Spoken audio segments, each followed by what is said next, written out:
সবাই দেখছে যে রাজা উলঙ্গ, তবু সবাই হাততালি দিচ্ছে। সবাই চেঁচিয়ে বলছে সাবাস সাবাস।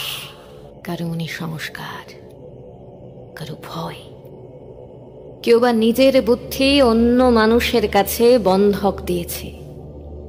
গল্পটা সবাই জানে,